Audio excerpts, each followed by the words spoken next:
एक बहुत बड़े बिजनेसमैन थे। उनका एक बेटा था। वो अपने बेटे से बहुत ज़्यादा प्यार करते थे क्योंकि उस बच्चे की माँ नहीं थी और घर में दोनों अकेले ही थे।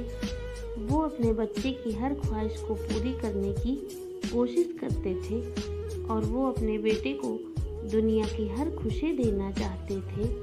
अब उनका बच्चा धीरे धीरे बड़ा होने लगा। उसने अच्छे से पढ़ाई भी की।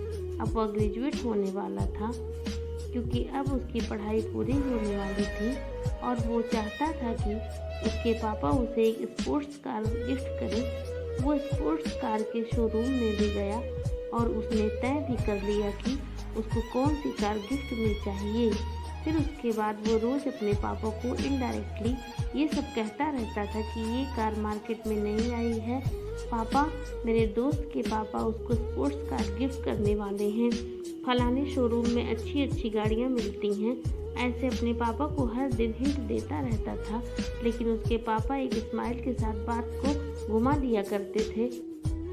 एक दिन लड़का खुश होकर घर गया, पर घर पर उसके पास पापा एक बॉक्स लेकर खड़े थे जिसको उन्होंने पूरा सजाया हुआ था। लड़का अब समझ गया कि आज मेरे पापा मुझे वो स्पोर्ट्स कार गिफ्ट कर ही देंगे और मेरे पापा दुनिया के सबसे बेस्ट पापा हैं। उसके बाद उसने उस बॉक्स को जल्दी से खोला। उसे लगा कि उसके अंदर कार की चाबी होगी, लेकिन उसने देखा कि उसके अंदर चाबी नहीं बल्कि एक किताब है। कुछ सेकंड के लिए वह अपने पापा को देखता रहा और उसके पापा स्माइल कर रहे थे। उसके बाद उसके पापा ने अपने बेटे को गले लगाकर कहा, कॉन्ग्रेचुलेशंस बेटा। लेकिन लड़का बिना कुछ कहे वहाँ से चला गया और उसके बाद वो अपने दोस्त के पास चला गया और उसके दोस्त ने उसे समझाया कि तेरे पापा तुझसे प्यार करते ही नहीं हैं और उनको तुमसे ज़्यादा अपने पैसों से प्यार है। लड़का पहले से ही दुखी था। ऐसे में उसके दोस्त की एक गलत लाइन ने उसको एक गलत कदम उठाने के लिए मजबूर कर दिया। सुबह जब उसके पापा उसके रूम में गए तो रूम में कोई नहीं था और बेड पर एक लेटर रखा हुआ था। उसमें लिखा हुआ था कि पापा, मुझे लगा कि आप मुझसे बहुत प्यार करते हैं, लेकिन मैं गलत था और आज मुझे मेरे माँ की याद आ रही है। वो होती तो मुझे समझ पाती। आपको तो अपने पैसों से मतलब है पापा, और मैं जा रहा हूँ आपसे बहुत दूर पैसे कमाने। एक दिन मैं आपसे ज़्यादा पैसे कमा कर दिखाऊँगा और यह साबित करके दिखाऊँगा कि मेरे सपनों को पूरा करने के लिए मुझे आपके एहसानों की कोई ज़रूरत नहीं है और आप मुझे ढूंढने की कोशिश मत करना। मैं आपके सामने आऊँगा और आपको दिखाऊँगा कि पैसे किसे कहते हैं। उसके बाद उस बिजनेसमैन ने अपने बेटे को ढूंढने की बहुत कोशिश की, लेकिन उसका कोई पता नहीं चला। उसके बाद दिन, महीने और साल बीतते गए और अब उस लड़के के पापा बूढ़े हो चुके थे। उस बुढ़ापे में उनको अब अपने बेटे की सबसे ज़्यादा ज़रूरत थी। तब वो बिजनेसमैन बिल्कुल अकेले थे। उस तरफ वो लड़का अब बहुत ही बड़ा बिजनेसमैन बन चुका था। उसका मकसद ही था अपने बाप को हराना और उनको गलत साबित करना। और उसके बाद उसके पापा की एक दिन मृत्यु हो गई। अब वो तो एक बड़े बिजनेसमैन थे, तो उनके टीम ने न्यूज़ में यह कह दिया कि उनका लड़का जहाँ पर भी है वहाँ से वापस आ जाए और अपने पिताजी का क्रियाकर्म पूरा करे।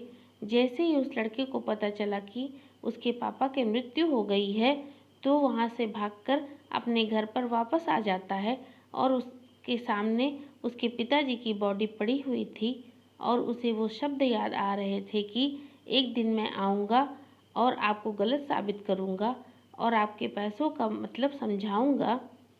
सब कुछ जो उसने अपने पापा को कहा था उसे वो अंदर से तोड़ रहा था। उसे यह एहसास हुआ कि मैं कौन सी रेस में भाग रहा था और सब कुछ जीतकर भी मैं हार गया। मेरा बाप आखिरी दिनों में अकेला रोता रह गया। और उसके बाद वो लड़का अपने कमरे में गया तो उसने उस किताब को देखा जो उसको उस दिन उसके पापा ने गिफ्ट की थी। उसे देखकर उसकी आंख में से आंसू रुक नहीं रहे थे।